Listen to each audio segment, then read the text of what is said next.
Hey guys, how's it going today? Hope you guys are having a wonderful day.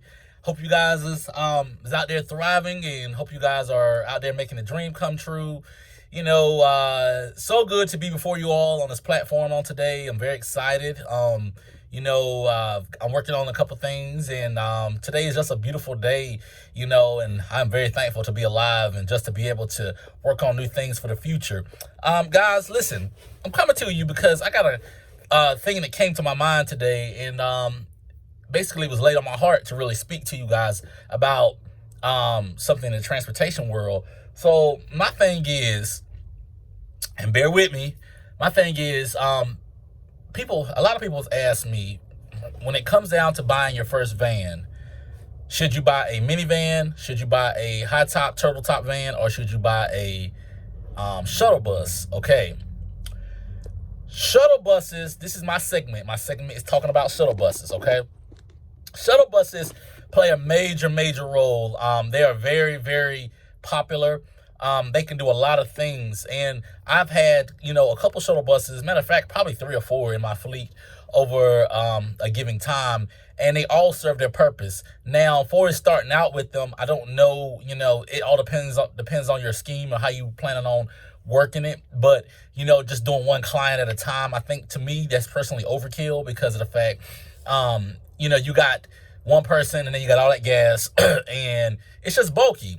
But at the same time, they serve their purpose because you got to understand one thing about a shuttle bus, okay?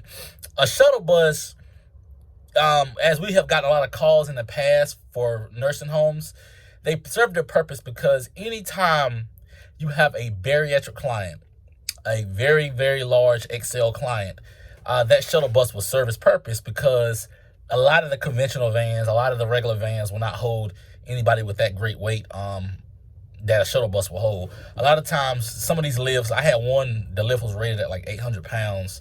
And it's a lot easier because when you have a side lift and you're loading someone up from the side, you can just roll them in backwards and then lock them in.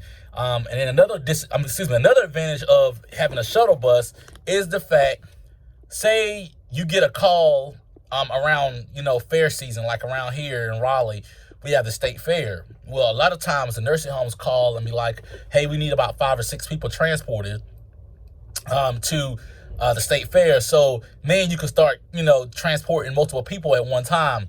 Another advantage about having a shuttle bus is when you are doing dialysis at nursing facilities.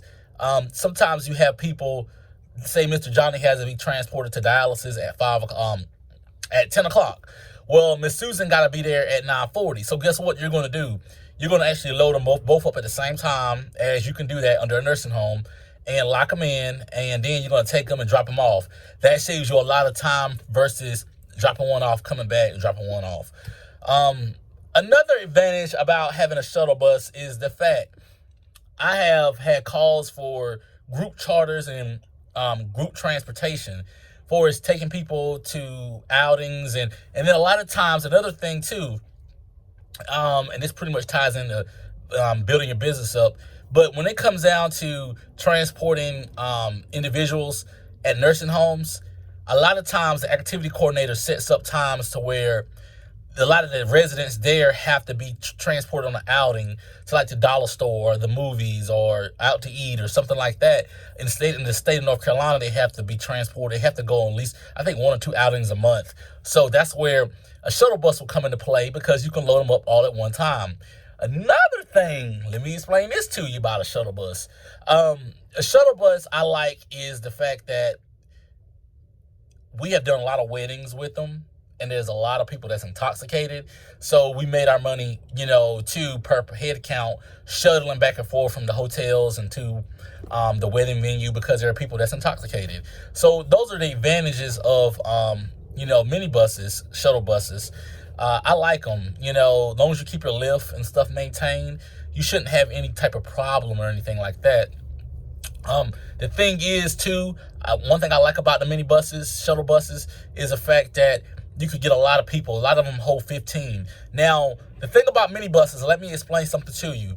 When you're starting to get over 15 passengers, then in the state of North Carolina and a lot of other states, that's really considered more or less like a charter bus. So then you would have to put like the $5 million insurance on it. But in North Carolina, when you have it 15 passengers or less, it's only $1.5 million. So there's a big difference when seat-wise. Now, I've had some people ask me, well, if I have 16, 17 seats and I take out 2, will it still work?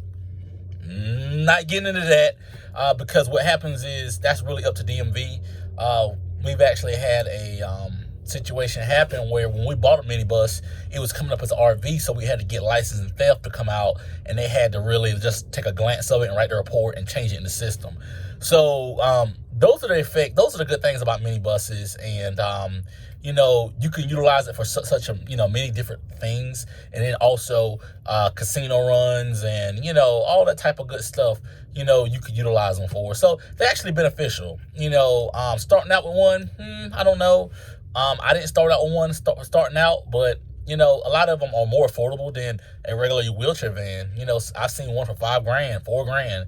I bought one for $3,500. So it all depends, guys. But whatever your scheme is, whatever you want to roll with for your business, hey, work it, do your thing, and go forward. But like I said, I've had a couple of them, and they worked out fine. Personally, I'm not being funny when I say this. I've had good success with Fords with the 5.4 motors, but then you got Chevy that has them, and I had Chevy and didn't quite work out so well. Chevy just didn't work out for me, but the Fords, they last forever, like 500,000-600,000 miles. So keep that in mind, guys, as you're doing you're trying to find out what's best for your company, and you're doing your research and all that type of stuff. Just take your time. If it works for you, if it does, if it don't, it don't. Well, guys, if you need me, and also, guys, I got a secretary now. I got a personal assistant. So a lot of times, guys, it's hard for me to respond back to everybody. Sometimes people text me and message me, and I'm just so overwhelmed with so many people that's messaging me and calling me, and I can't get back to everybody. So I've got a personal assistant that's in training.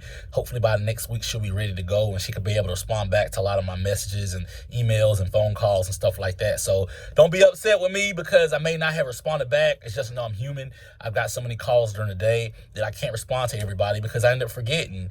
But, she's going to relieve a lot of the stress from me, and, we can go from there. Guys, thank you so much. If you need something, email me.